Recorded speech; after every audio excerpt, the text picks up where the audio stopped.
95.9 The Ranch, this is TMI, and as promised, we're going to talk to Bart Crow right now. What's up, man? What's happening, guys? I've been hiding this story. I've been waiting to tell it all night long about how I almost killed you. Bring it. Now, last time I saw you, it was down at Chili Fest, down in Snook, Texas, and you had just had your neck surgery 2 months prior, and you were still kind of... You know, your neck was still hurting you a little bit. I mean, but you were moving around without a brace and everything. You didn't punch him in the face, did you? I didn't punch him in the face, but I'd had a couple of frosty beverages at that point. And I'm like, hey, Bart! And he couldn't hear me, so I was like, hey, I'm going to go run and jump on his back. Which to me sounded like a great idea. Well, I'm about 10 feet away from him, and I'm like, holy crap, didn't he just have neck surgery? Maybe jumping on his back isn't a great idea. I'm glad. Yeah, well, thank you for pulling up the reins on that one, because I think we both would have hit the floor. And that's my story on how I almost killed Bart Crow. No, man, how's it going? How you been doing, man? Man, I've been doing absolutely phenomenal. Life is great. Everything's terrific, man. And you got a show out tonight, Cowboys in Arlington. Yeah, Cowboys in Arlington. We've never played here. I've had a few, back in my 20s, early 20s, I had a few nights that I've got some stories from Cowboys Arlington, but it wasn't band music related. It was more, gallivanting and whatnot, is like we like to call it. College night. It was college nights, yeah. Yeah. You're doing some pre-gaming. If I followed you correctly on Twitter, the Hooters, is that correct? Yeah, Can I say that? Yeah, man, we're at Hooters.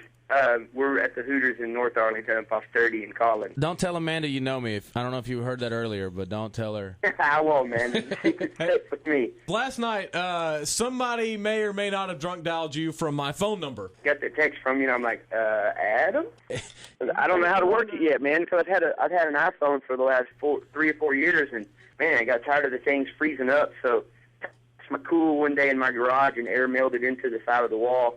Nice. And, decided it was time to change, so I went and picked up I went with the Droid. I don't know if it's going to work, but it's got calls. It gets calls. So that number that you had in there that said "Do not answer ever," that was actually Adam. Like, in case you didn't know. So you can go ahead and put it in your new phone. Now, hey, now, I've also got a huge show, and I'm very excited about this. And I wish I could go down there and hang out with you for this. But you're doing a live CD recording. It's next Thursday, right? Yeah, man. We're going down to Corpus. We're going to head down there on Wednesday.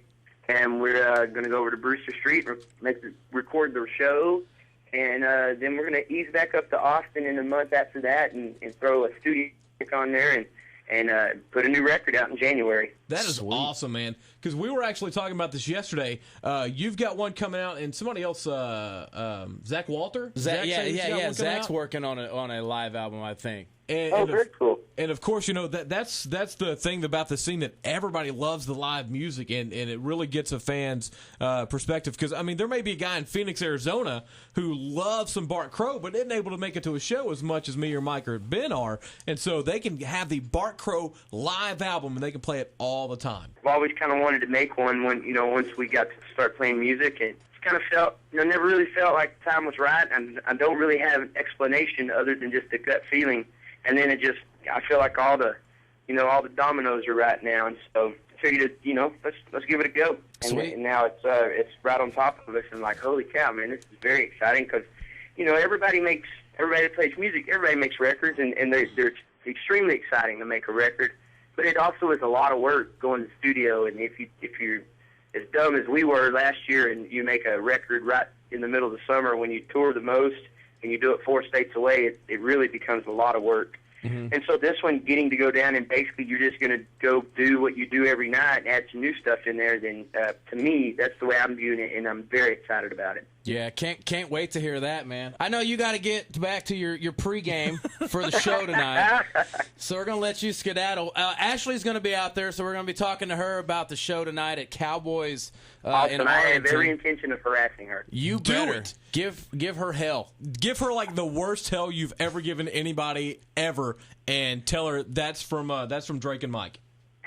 Right on, brother. Cool, man. Have a great show tonight. We appreciate you taking the time out of your ridiculously busy schedule to check in. Man, with us. Love you guys. Thank you so much for all the love and letting me get to be a part of you guys' lives and the ranch and all the ranch hands, man. We're just, I say it every time, and I know some people get tired of hearing me saying it, but I guess it's just tough. I'm just very blessed to get to know all you guys and be a part of it. So thanks for letting us be on board. That's why Bart's one of my favorite people of all time.